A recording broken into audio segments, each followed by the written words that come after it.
At ngayon mga giliw naming tagapakinig, narito si Lola Sela sa kanyang panglimang kabanata ng kanyang kwento na pinamagatang Ang Taksil. Dito sa ating dulang, mga kwento ni Lola Sela.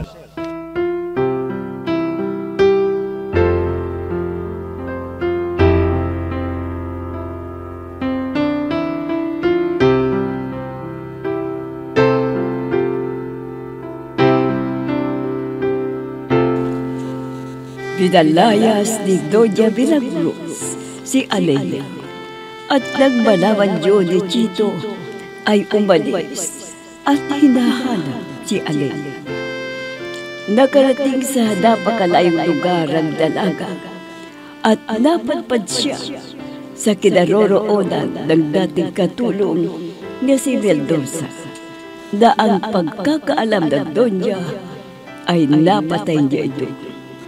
Lumipas ang ilang araw.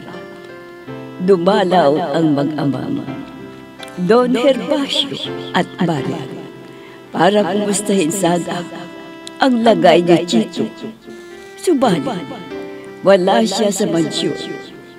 Isang araw, ikinuwento ni Mendoza ang lihi ni Doña Milagros.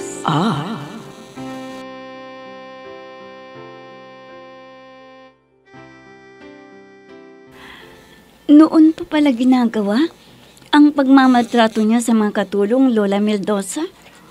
Oo, Alea. Tiniis ko ang paninilbihan doon dahil ayaw ko ring lumayas. Dahil sa hirap ng buhay, wala rin akong alam na uuwi ang pamilya dahil katulad mo, namatay na rin lahat ang pamilya ko. Subalit isang araw, may natuklasan ako. Ano yun, Lola Mendoza?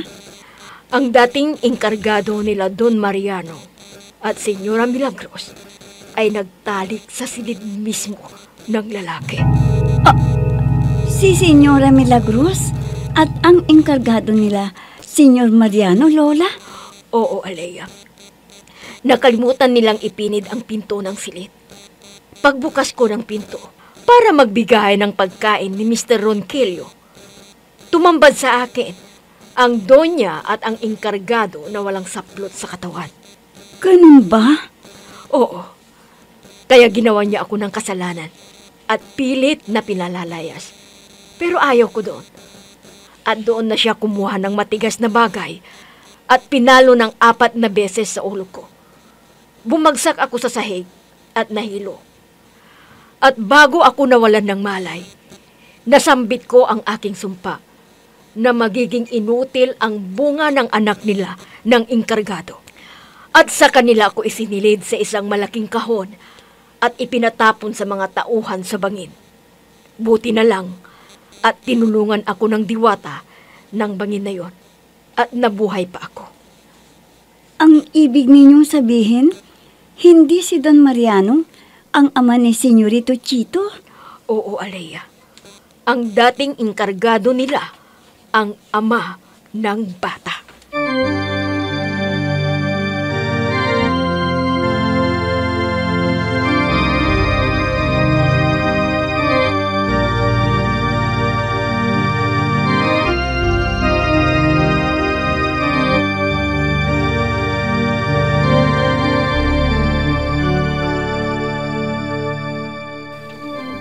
Nasaan na kaya ang aking anak?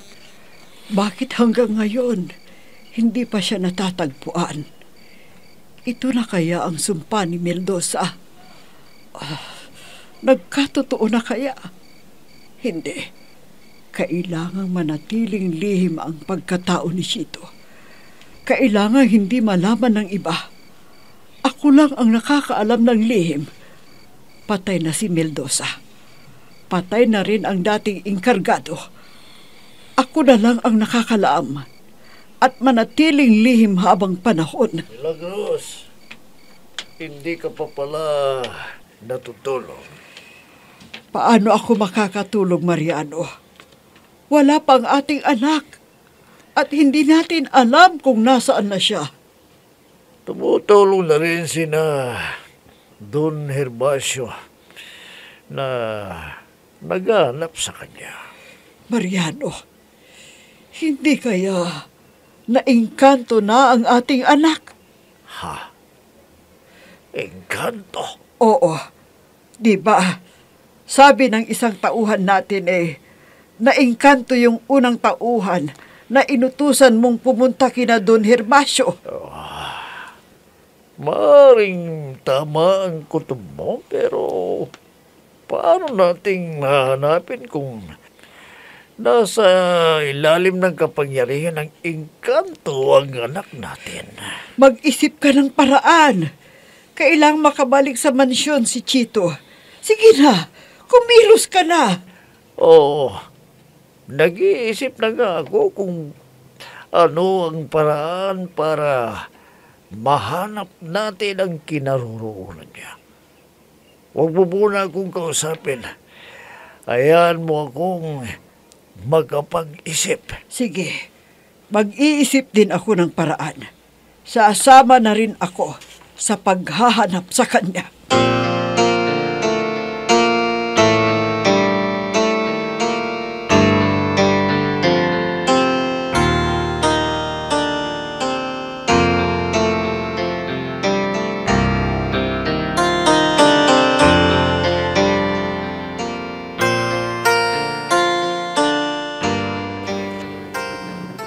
Salamat sa pagmamaneho mo sa sasakyan ko, Mama.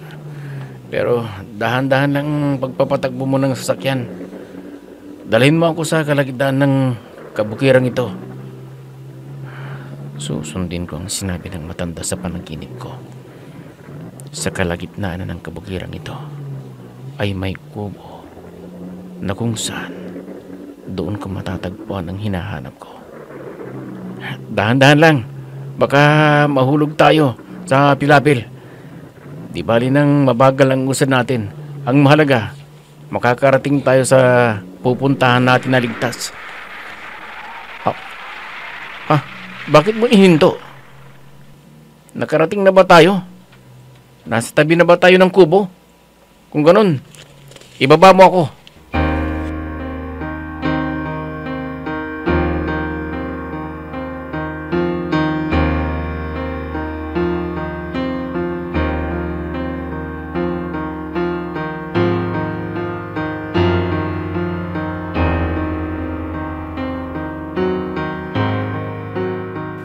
Lola Meldosa, narinig niyo ba? Parang humintong sasakyan. Oo, Alea. May dumating. Magkubli na tayo. Doon sa kubo. Halika, dali. Baka tauhan yan ng mansyon at inutusan nilang hanapin ako. Alea! Alea, nasan ka? Ha? Alea! Parang kilala ko ang tinig na yon, Lola Meldosa. Sino yun? Tinatawag ka, Alea? Si Senyorito Chito yun, Lola. Bakit siya pumunta rito? Hindi ko alam, Lola. Sasalubungin ko, Lola. Huwag muna, Alea. Makinamdam muna tayo. Baka may kasama siya at huhuliin ka. Hintayin nating makalapit at saka tayo magpapakita sa kanya kung wala siyang kasama.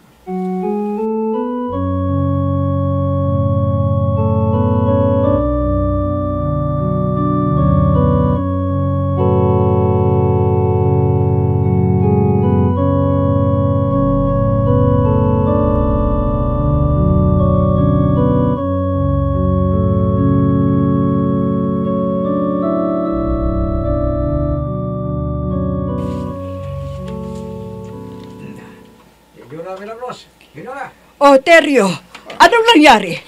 Nakita mo ba kung nasaan si Alea? Oo po, senyora. Nandun siya sa kaligitnaan ng kabukiran ng engkanto. Ha? Doon siya nagpunta? Bakit hindi mo hinuli? Senyora, may natuklasan po ako. Ano? May natuklasan ka? Ano yun, Teryo? Senyora, hindi ko alam kung paniniwalaan mo ako. Alam mo, buhay po ang dating katulong na si Meldosa. Si Meldosa, buhay pa! Oh, hindi totoo yan, Teryo. Paano mabubuhay?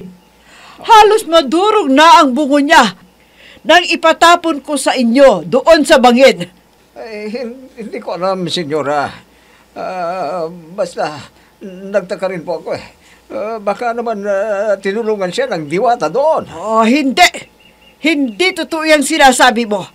At kung totoo man yung sinasabi mo, bumalik ka doon. Patayin mo ang Mendoza na yon. Sige na, Teryo. Gawin mo na ang ipinag-uutos ko. Pero lugar yun ang engkanto at diwata. Baka may engkanto ako, senyora. Ayaw ko ng duwag na tauhan. Bakit yung inugot ang baril ko sa holster? Senyora, anong gagawin niyo sa baril na yan? Yaman din lang na duwag ka. Kaya sisintensyahan na kita. Anong ibig mong sabihin, senyora? Ipuputok ko lang naman ito sa dibdib mo. Kung hindi ka susunod sa iuutos ko, Huwag, senyora, huwag. Sige, senyora. Alis na po ako. Babalik na po. sige na! Kapukiran ng engkanto. Sige! Nabuhay pa pala ang Mendoza na yon. Kailangan mamatay na siya para wala nang ibang nakakaalam ng lihim na yon.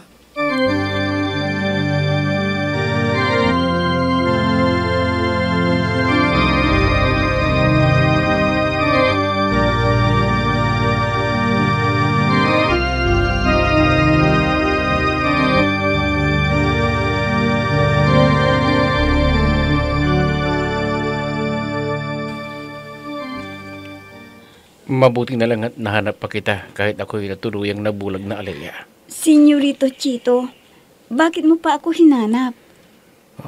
Kailangan kita, Alea. Lalo na sa ganitong kalagayan ko. Wala nang ibang mag-aaruga sa akin doon sa mansyon kung wala ka. Kaya hinanap kita. Pero ayaw po ako doon ng Senyora Milagros. Alea. Ha? Senyorito, hinawakan mo ang kamay ko. Bakit po? Alea, mamasamain mo kaya kung ano po, senyorito? Bakit po kayo natigilan sa sinasabi ninyo? kung sasabihin ko sa'yo na may nararamdaman akong pag-ibig sa'yo. Senyorito? Umiibig ka sa isang katulad kong katulong lamang? Bakit? Hindi ka naniniwala sa sinabi ko? Totoo, Alea. At nakahanda akong itakwil ang mga magulang ko dahil sa iyo. Senyorito. Oo, Alea. Iyan ang totoong nararamdaman ko. Kaya kita hinanap.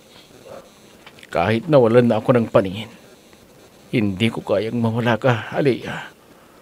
Wala nang katuturan ang buhay ko kapag wala ka. Senyorito Chito.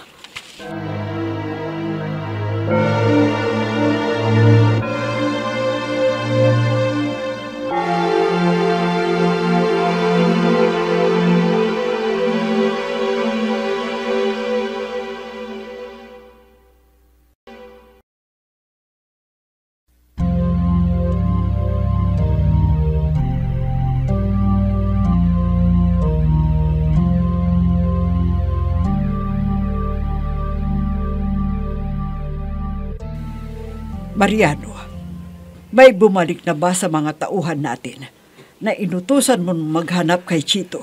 Wala pa, Milagros. Mariano, kailangang mahanap na siya sa lalong madaling panahon. Bulag na ang ating anak. Mapanganib sa isang tulad niya ang maglakbay. Hindi niya nakikita ang paligid. Paano kung mabangga siya ng sasakyan? Alam mo, nanaginip ako kagabi. Anong napanaginipan mo, Mariano? Napanaginipan mo ba si Chito? Napanaginipan ko ang dating inkargado ko. At may sinabi sa akin kung saan matatagpuan si Chito. Pero hindi ko na naintindihan. Sinong inkargado ang tinutukoy mo, Mariano? Si Ronquillo. Anong sinabi niya sa iyo sa panaginip mo? Saan daw matatagpuan si Chito? Saan, Mariano? Hindi na niya nasabi dahil nagising na ako. Pero may iba pa siyang sinasabi na hindi ko maintindihan, Milagros. Parang sinasabi na hindi ko anak si Chito, kundi anak daw niya.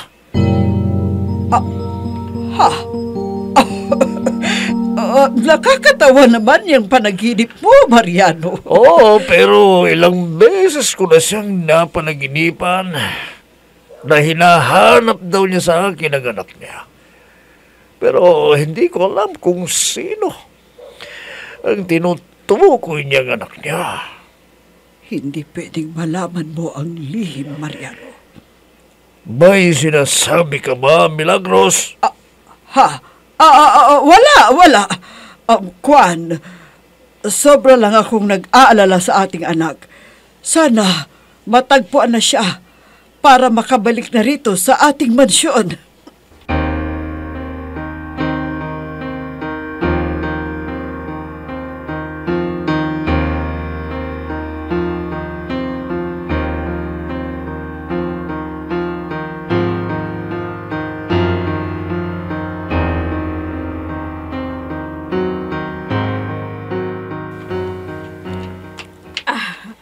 Alea, Ha? Lola Meldosa, saan po kayo galing? sa kinaroroonan ng diwata, nakiusap ako sa kanya. Ha? Anong ipinakiusap niyo sa kanya, Lola? Nakiusap ako na binabawi ko na ang aking sumpa. Sumpa? Kanino, Lola? Sumpa para kay Chito. At narinig ko ang tinig ng diwata na pagagalingin daw niya ang mga mata niya. Ha? Kung ganon, makakakita siyang muli, Lola? Oo, Alea. Pero kailangang malaman muna raw niya ang lihim sa kanyang pagkatao. Ha? Ipapaalam sa kanya na hindi si Senyor Mariano ang tunay niyang ama? Oo, Alea. Pero baka hindi niya matanggap, Lola. Kailangang tanggapin niya dahil yon ang katotohanan. Sige, kung yan ang nakakabuti, ipaalam na natin sa kanya ang tunay niyang pagkatao.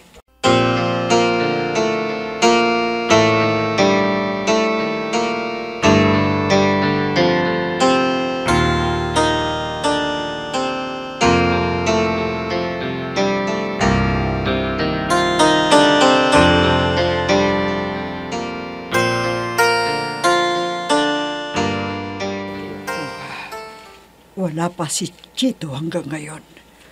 At parang nakakahalata na si Mariano sa lihim ko.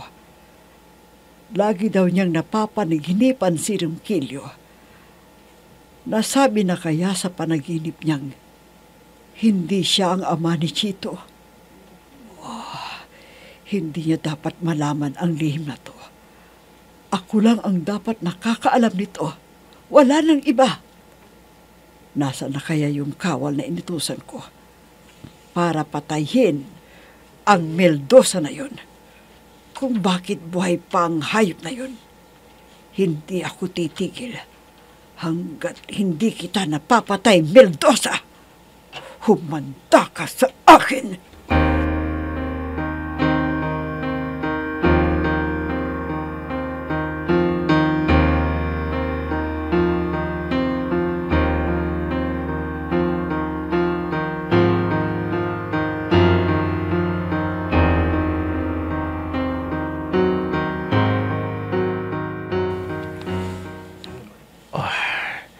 Naginhawa na naman ako sa panghihilot mo sa likod ko, Alea. Salamat. Walang anuman, Senyorito Chito. Senyorito Chito, Lola Meldosa? sabi ng diwata, panahon na raw para malaman mo ang tungkol sa iyong tunay na pagkatao. Ha? Anong ibig niyong sabihin, Lola? Ito ang lihim na kami lang ng ina mo ang nakakaalam. Anong lihim, Lola?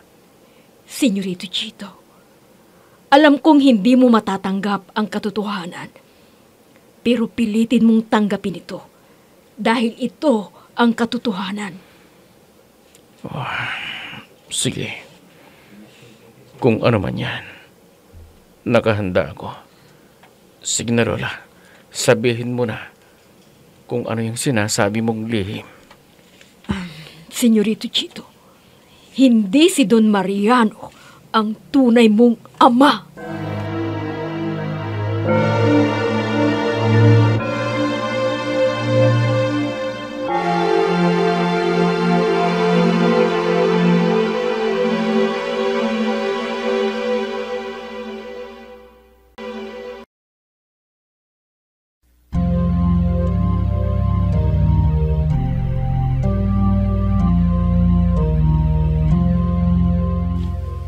Paniwalaan kaya ni Chito ang sinabi ni Mildosa?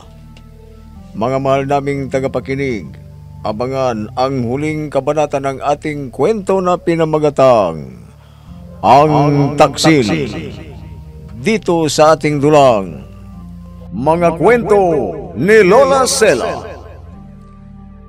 Mga nagbigay buhay sa ating dula, Mayra Abrihal Narnola, Susan Malignem, Ami Diaz, Oscar Ora, Robert D. Guzman, Jun Cabato, Eva Alcoreza. Technical Supervision at Musika, Oscar Ora. Nilapatan ng tunog, Robert D. Guzman. Sa panulat at direksyon, Emma Dalupe. Mga Kwento ni Lola Sela. Inihahandog ng IFRE Recording Studio para sa Pambansang Radyo ng Pilipinas, Bombo Radio, Philippines.